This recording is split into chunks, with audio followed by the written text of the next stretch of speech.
Are you ready to win? Yeah. Come join the winning circle. So how then do you plan? Because then at the time, we politicize everything. They counted Lagos and said we are 9 million people, 9.8. But we know we are 17 because we also did another count by ourselves. So the population of the EU, if we now believe that 176 million, is about 80 million. Now that's bigger than the population of South Africa. That's bigger than Great Britain. That's bigger than Ghana and Kenya put together. So the youths in this country are actually nations. Now what does that mean? Let us, before you understand the role that you have to play, you must understand that space where you want to operate. Let's look at Nigeria. We have gotten it right before. People have said here, Chief Obafemi Hamzat and the rest. True. But you know what? Against what Mr. Femi said, they got involved in the political process. They form associations, pull people together. Because individually you can't do it. So that's why they were able to do what they did. Chief Hamzat, not a youth by that definition, he was 45 when he was premier. And then they built, of course, the first television station in Africa. The truth is that people might not know, is that we have television in this country before France. We have television in this country before Portugal. So what has happened? So what happened was we were a great country, and that's what gives people like me hope. Because we have done it before. So which means we can do it again if we set our minds to it. So let us not all be hopeless. Let us not be. The truth is that we've allowed our, like I said, institutions to collapse. So let us look at, for example, our airports in this country. I know that when I was growing up, there is an airline called Vale that used to go to Brazil. You know the interesting thing? Brazil is 5 hours over the Atlantic. You know what happens now? If you want to go to Brazil, you first of all go to Britain, 7 hours. You now take a 14-hour flight to Brazil. Insane. So if, for example, I know you are spoken about our Greek, but let us look at other infrastructures. How difficult is it to build an airport? The person managing the airport in Luton is a Nigerian, is a Yoruba man. Okay, so it's not esoteric, it's not something that cannot be done. In Hamburg Airport alone, they employ 68,000 people. Hamburg Airport. So imagine the number of jobs you can do if you actually build airports in Lagos, in Kano, in Port Harcourt. Just do those stupid zones that we've created and build 6. Because you know why? Is it that we don't have the money? It's a country where we said we've lost $20 billion. Some people say it's not lost. The president said it is stolen. Americans will have found it. Okay, but the truth of the matter is that that money, about 3.4 trillion, is bigger than the budget of Lagos State for 7 years. So all those things that you see, the bridge, the road, that money is bigger than that budget for 7 years. And you know, it has happened, and nobody, we are not saying anything as a people. It just is okay. Today, they say we are losing 400,000 barrels of oil every day. Now, who has the capacity to steal that oil? Tell me, is it me? Or is it you? It must be government. So how come? Now, that is bigger than what Ghana makes. What we are losing. So the problem is that we have allowed ourselves, like people say, to be those and that. There is a difference between politics and governance. And that's where I have a different view from Mr. Faweye. Governance is what people are doing about, say, bring back our gas. That's governance. It's not politics. So you can be involved in governance, not necessarily in politics. Okay, some of us, like you said, we are not politicians. We served together as commissioners then. At the age of 21, I left this country because every June 12th, my father is a politician, but he was a banker. But every June 12th, they will arrest him during Abacha. Every June 12th, 4 days, they will go and take him and just lock him up because they were protesting at the time because of Abiola or whatever. Okay, so when I finished in Cranfield, I said, I'm not going to come back to this country. I rose to become, I didn't know anybody. All my father gave me was $2,000. And I became executive director in Morgan Stanley. Morgan Stanley is one of the biggest investment bank in the world. So Nigerians have the brain. But what has happened? Like I said, our institutions have collapsed. No, we might be joking about Akoka. I noticed that he got admitted into 3 universities. He couldn't make UI. That's the thing. He couldn't make UI. But you know what?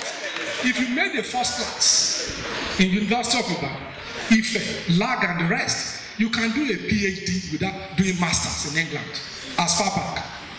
Today, with your BSc, they will not take you for masters. Because they cannot even be sure that that certificate belongs to you. That means our system has collapsed. That is the bottom line. Today, nobody can say that when you have a BSc, it is meaningful. It's because our educational system, but it wasn't like this. So what has happened? What has happened is that we've allowed ourselves as a nation to be bothered by sentiments. He's a Muslim, he's a Christian, he's a Yoruba man. What does it mean? So now, do you have control over who you are? You are born a Yoruba man, but is that your choice? You have no say in the matter. So it pleases God that you be born in Nigeria. You could have been from Ghana, who knows? Okay, so you have no. So why are we now making that what you cannot really control? Why are we making it the important issue? It's a Yoruba man, and that is why we are having morals in government, because it's now their turn. It's now his turn. So we will sacrifice merit because of sentiments. We say because it's from southeast, it must be this. This must go to south-south. Those are the issues. We cannot say, I stand to be corrected. I believe Nigerians are probably some of the most greatest people on this earth. And the reason is this. There is no hospital that I've been to in the United States of America where you don't see the head of any of the departments, surgery, Nigeria, guaranteed. So if we can make it outside, what is the problem here? So the problem is that the system has collapsed. So how do we rebuild it? How do we rebuild it? Let us understand that that diversity in itself is an advantage. Don't let anybody deceive you that because it's a Yoruba man, it's an Hausa man, it's people. You cannot determine people's performance because of their tribe. No nation has done that. You determine it by competence. What can he bring to the table? That's the bottom line. So we must, as a youth, get involved in our process. One of the fundamental things that has gotten wrong in that space, Nigeria, is that the family unit has broken up. The family unit has broken up. I will give you a story. I was head of a unit in Merrill Lynch, and we were all developers, writing codes. Banks have enormous amount of programs, about 4,000 programs. And at a stage, as the head of the unit, I was called to say, look, of these your 27 developers, we are taking away 23. So give me a list of 23, we are firing them. And I said, why? They said, look, the minimum paid gets $80,000. This is in New York, 7th Avenue. The space in that place costs money. Everybody has health insurance. There is social security that they have to pay. So on the whole, the least paid is about $200,000. Well, we can outsource it to India. And then we pay them $25,000, they will do the same job. Okay. And I said, why don't you cut this deal for me? Why don't I take this job to Nigeria? And you know what they told me? That was the time when you have all this online scam. He said, well, unfortunately, it's a very corrupt country. You don't have police. But the truth is, I now said, look, corruption is not a Yoruba word. It's not Igbo. It's English, which means you people are corrupt too. So it's just, but the difference is that when you are corrupt in those countries and you are caught, there's a problem. So let us look at it. The $20 billion that is whatever. Where is that guy that stole the pension fund? Where is it? Nobody is in jail. Nobody was prosecuted, and nothing happened. Now, remember what happened in Egypt.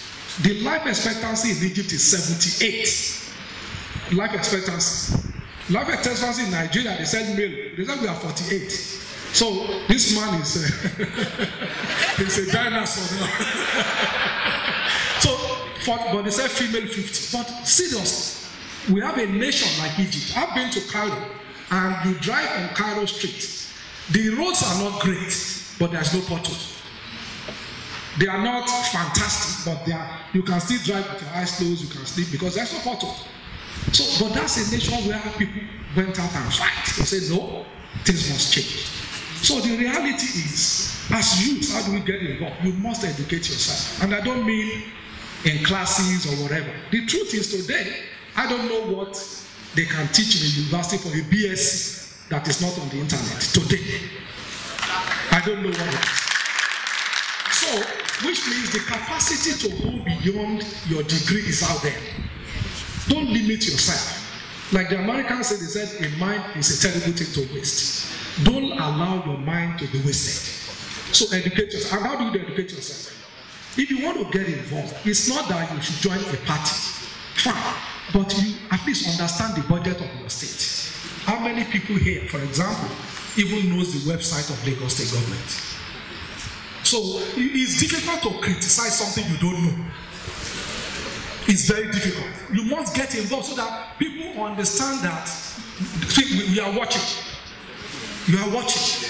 So the likes of, we talk about President Obama, but the truth is Obama was a senator before he became president. So he was part of the process. He's young, but he was also a state senator in the state of Illinois. So he was in the political process. And he was able to say, oh, okay, I can see the problem. Because he's now part of the system. It's difficult if people say when you come into government, you change. Well, it's possible. But what happens is a lot of people now see reality. Okay? They now see reality. One of the fundamental problems of our nation is the federation that we have.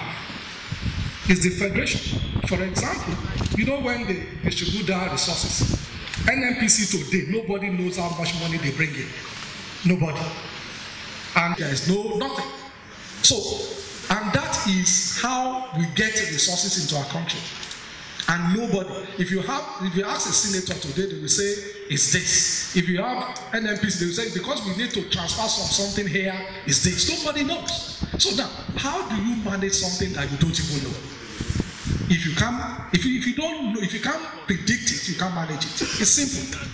There is no other way to. So the fundamental thing is understanding all these problems of our country. How do you now get involved? Like I said, you must liberate your mind, educate yourself, go beyond the normal people ask you questions. And therefore, when you have data, you can look at information and say, how do I analyze it? So get involved. Make sure that you decide exactly what you want to do. What exactly do you, like Mr. Bájẹ said, what do you want? What exactly do you want? You must, if you identify what you want, it's very simple and easy to actually analyze it. If you say, this is what I want, it's to say, okay, how do I now get to achieving what I really want? So then get away from violence. The essence of cultism and all these things must stop. No, anger is not a strategy. If you are angry, you don't think right. There's a body of literature that supports that. Anger is never a strategy. So don't get involved in destructive activities. Make sure you free your mind. Don't get involved in destructive activities. Know what you want. And by the time you do that, my conviction is that this is a generation that can rebuild this country. But you must be able to absorb it and be able to say, understand, like I said, there's a difference between governance and politics. It is okay for us to march, but the bottom line is that to find those guests, we need the government to do the right thing. How come there's no, ordinarily, when I see other jurisdictions, when somebody is stolen, you even see a number to say, call this number if you see something. Pictures are shown. How come we don't have that? So there are some things that must happen. That the normal police must know that we must do this. The process, we must be a nation of process. And as such, I thank you very much for having me.